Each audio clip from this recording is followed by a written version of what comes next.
দর্শক, রাজধানীর সিডাপ মিলনায়তনে রাষ্ট্র সংস্কারে রাজনৈতিক ঐক্যমত এবং নাগরিক ভাবনা শীর্ষ গোলটেবিল বৈঠকে কথা বলছেন সংবিধান সংস্কার কমিশনের প্রধান আলী রিয়াজ। আমরা সরাসরি যুক্ত হচ্ছি।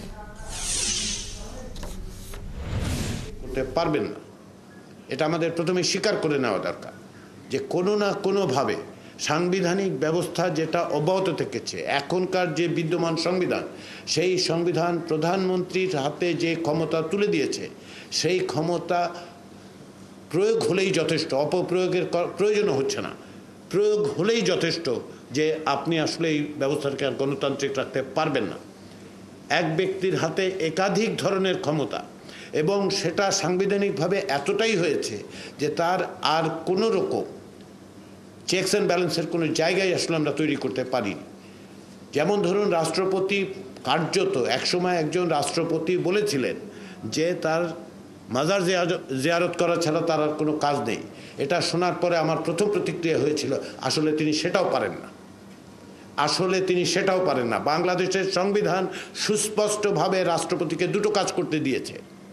একটা হচ্ছে প্রধানমন্ত্রী নিয়োগ করা, যেটা আসলে জনগণ ঠিক করেন যদি অবাধ নির্বাচন হয়। দ্বিতীয় হচ্ছে প্রধান বিচারপতির সাথে আলোচনা ক্রমে আরেকটি কাজ করতে পারে। মাজার জিয়ারত করতে যাওয়ার কোনো অধিকার আসলে বাংলাদেশের সংবিধান রাষ্ট্রপতিকে দেয়নি, সেটার জন্য প্রধানমন্ত্রীর কাছে অনুমতি চাইতে হবে তাকে। এটাকে আমি ছোট করে দেখছি না এই কারণে যে আপনি দুটো প্রতিষ্ঠানের মধ্যে ভারসাম্যের অভাব কতটা সুস্পষ্ট হলে এটা বোঝা যায়।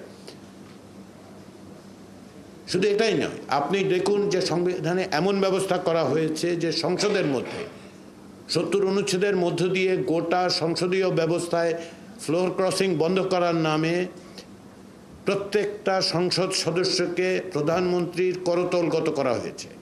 এটা নিয়ে গত 52-53 বছর ধরে আলোচনা হচ্ছে, 1991 সালের পর থেকে আলোচনা হচ্ছে, কিন্তু কোনো রকম ব্যবস্থা নেই। যে কারণে আমরা দেখতে পাই যে প্রধানমন্ত্রী রিমুভালের কোনো প্রসেস নেই। ওয়েস্টমিনস্টার স্টাইল ডেমোক্রেসিতে প্রধানমন্ত্রীর ইমপিচমেন্টের কোনো ব্যবস্থা থাকার কোনো কারণ নেই, কিন্তু তার রিমুভালেরও কোনো প্রসেস নেই।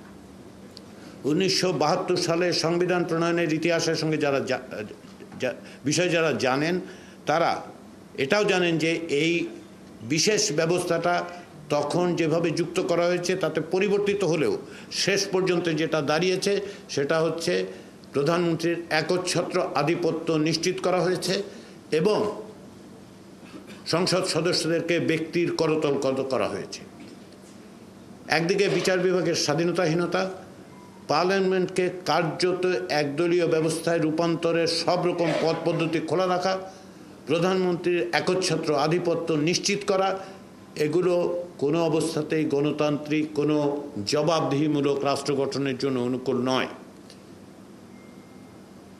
নির্বাচনী ব্যবস্থার দিকে আপনি যদি তাকান তাহলে তাই দেখতে পাবেন যেমন সব ব্যবস্থা করা হচ্ছে যার ফলে এই যে তিনটি তথাকথিত নির্বাচনের প্রয়োজন হয়েছে সেটা সম্ভব হয়েছে। নির্বাচন কমিশন বলে একটি প্রতিষ্ঠান কোনো রকম দায়বদ্ধতা ছাড়াই দায়িত্ব সম্পাদন করেছে এবং তার জন্য তাদেরকে কোনোভাবেই জবাবদিহিতার মুখোমুখি করা যাচ্ছে না। আপনি যদি একইভাবে দেখেন যে জনপ্রশাসনের ক্ষেত্রেও আমরা ক্ষমতার যেই ভয়াবহ অপপ্রয়োগ দেখতে পেয়েছি,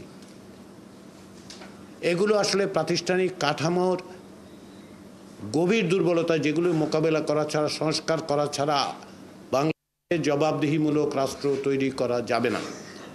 সে কারণে সংস্কারের দাবিটা উঠেছে এবং সংস্কারের দাবিটা জনগণের, সংস্কারের দাবিটা সিভিল সোসাইটি, সংস্কারের দাবিটা রাজনৈতিক দলের। ফলে এটা কেবলমাত্র অন্তর্বর্তী সরকারের কাজ এটা মনে করবার কোনো কারণ নেই।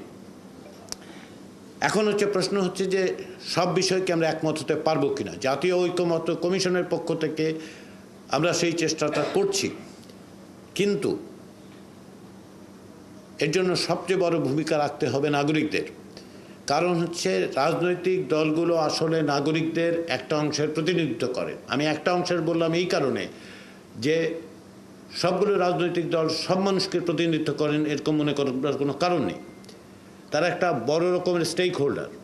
অবশ্যই রাজনৈতিক দলগুলো স্টেক হোল্ডার, কারণ দেশ শেষ পর্যন্ত রাজনৈতিক দলগুলোই পরিচালনা করবে। কিন্তু নাগরিকদের অংশগ্রহণ ছাড়া, নাগরিকদের চাপ এবং নাগরিকদের অন্তর্ভুক্তি ছাড়া কোনো অবস্থাতেই সংস্কার প্রক্রিয়াকে অগ্রসর করা যাবে না। জাতীয় ঐক্যমত্য কমিশনের পক্ষ থেকে আমরা রাজনৈতিক দলগুলোর কাছে পৌঁছেছি, তাদের মতামত দিচ্ছি, তাদের সঙ্গে আলোচনা করব। পাশাপাশি ভবিষ্যতে যাতে নাগরিকদের মতামত সংগ্রহ করা যায় সেই উদ্যোগও নেওয়া হবে। দর্শক, সংবিধান সংস্কার কমিশনের প্রধান আলী রিয়াজ বক্তব্য রাখছিলেন। আমরা এতক্ষণ সরাসরি সেখানে যুক্ত ছিলাম।